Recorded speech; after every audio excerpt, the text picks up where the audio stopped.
தமிழன் என்றுரைத்தால் நாம் உடன்பிறப்பே.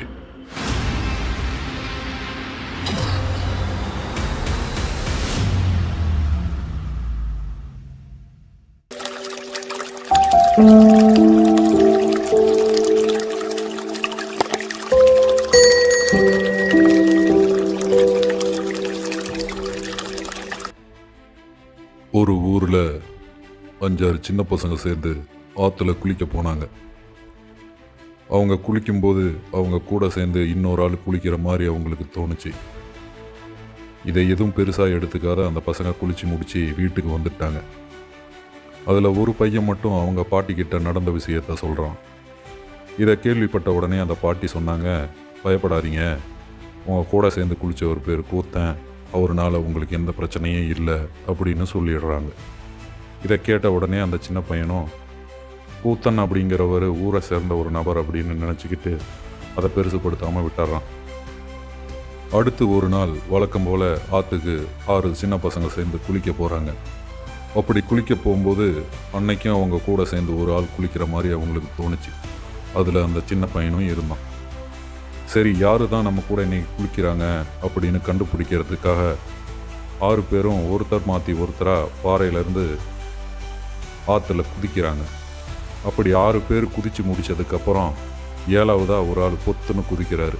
இந்த பசங்க திரும்பி பார்க்கும்போது ஆள் கண்ணுக்கு தெரியல, ஆனால் குதிக்கக்கூடிய சத்தம் மட்டும் கேட்குது.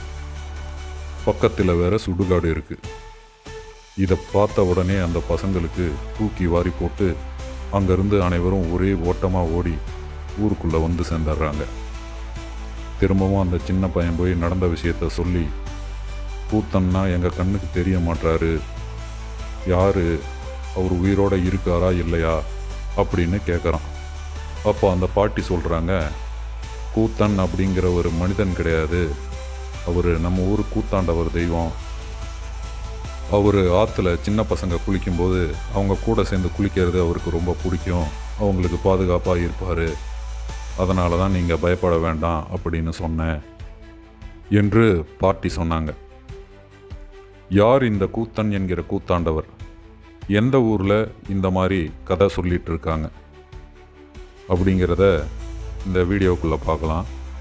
சேனலை சப்ஸ்கிரைப் பண்ணிவிட்டு வீடியோக்குள்ளே வாங்க.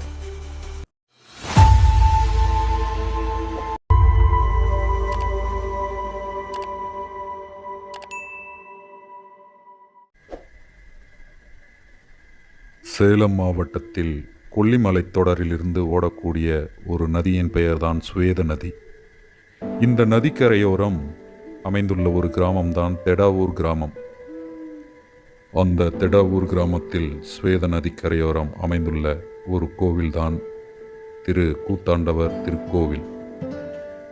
இந்த ஊரில்தான் சிறுவர்கள் விளையாடும் போது கூத்தாண்டவரும் அவரோடு சேர்ந்து ஆற்றில் குளித்து விளையாடுவதாக நம்பப்பட்டு வருகிறது. இந்த கூத்தாண்டவரை மகாபாரதத்தில் அரவான் என்றும் வடமாநிலங்களில் இரவான் என்றும் அழைக்கப்படுகிறார். இந்த அரவானை பற்றிய குறிப்புகள் பெருந்தேவனார் அவர்கள் எழுதிய பாரத வெண்பாவில் கிடைக்கப்பெறுகிறது. ஆனால் தெடாவூர் ஊர் மக்கள் கூறும்போது இந்த கூத்தாண்டவர் தலையானது சுவேத நதி கரையில் அடித்து வரப்பட்டதாகவும், தெடாவூர் கிராமத்தில் கரை ஒதுங்கிய கூத்தாண்டவரின் தலைக்கு கோவில் எழுப்பி 10 வருடங்களுக்கு ஒரு முறை தேர் திருவிழா எடுத்து கொண்டாடி வருவதாகவும் மக்கள் கூறுகிறார்கள். சரி, மகாபாரதத்தில் வரக்கூடிய அரவான் யார் என பார்ப்போம். மகாபாரதத்தில் சகுனியின் சூழ்ச்சியால் சொத்துக்களை இழந்த பாண்டவர்கள் வனவாசம் மேற்கொள்ள நேர்ந்தது. இதன் விளைவாக அவர்கள் ஒரு காட்டில் வனவாசத்தில் இருந்த பொழுது அர்ஜுனன் வில்வித்தையில் திரௌபதியை பரிசாக பெற்றான். அப்படி பெற்ற பரிசினை குந்தி தேவி வீட்டினுள் இருந்த பொழுது வீட்டின் வெளியிருந்து அர்ஜுனன் தான் ஒரு பரிசு பொருள் பெற்று வந்ததாக கூறுகிறான்.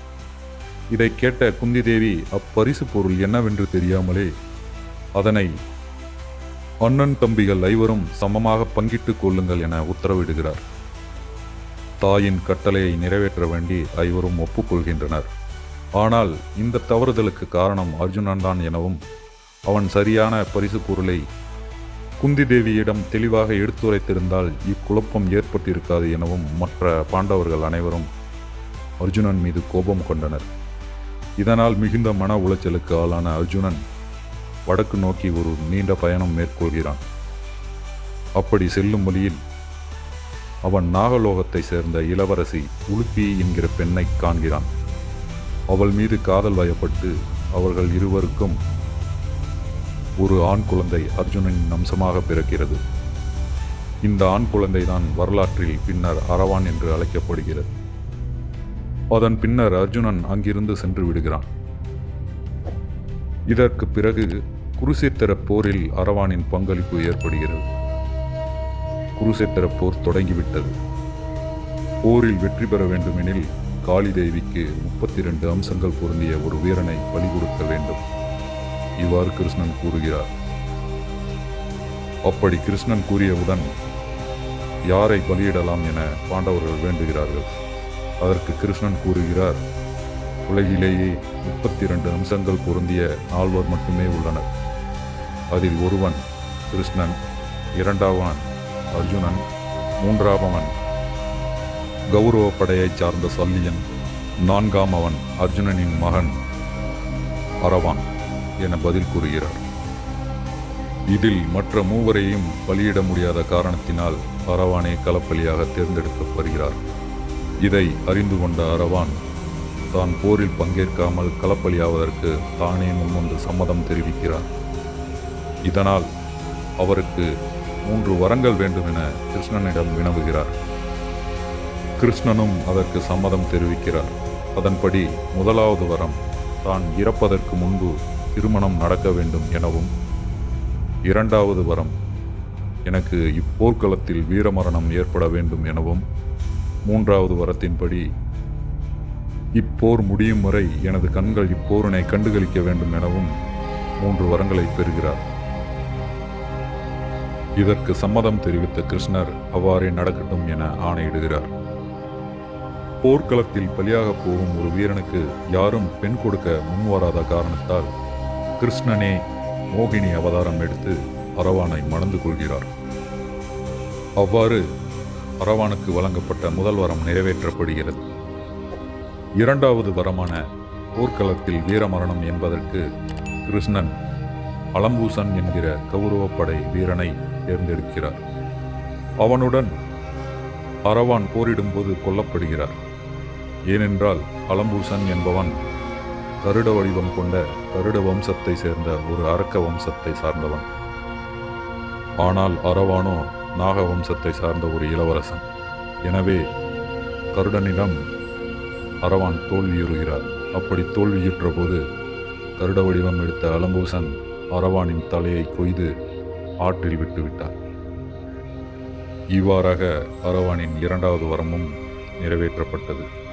அவரது மூன்றாவது வரமான போர்க்களத்தை முழுதும் போர் முடியும் வரை காண வேண்டும் என்கிற வரம் அவரது தலையை கொண்டு சென்று உயரமான ஒரு மலையின் உச்சியின் மேல் வைத்தவுடன் 18 நாள் போர் முழுவதையும் அரவான் தன் கண்ணால் கண்டார் என்பதாக அவரது மூன்றாவது வரமும் நிறைவேற்றப்படுகிறது.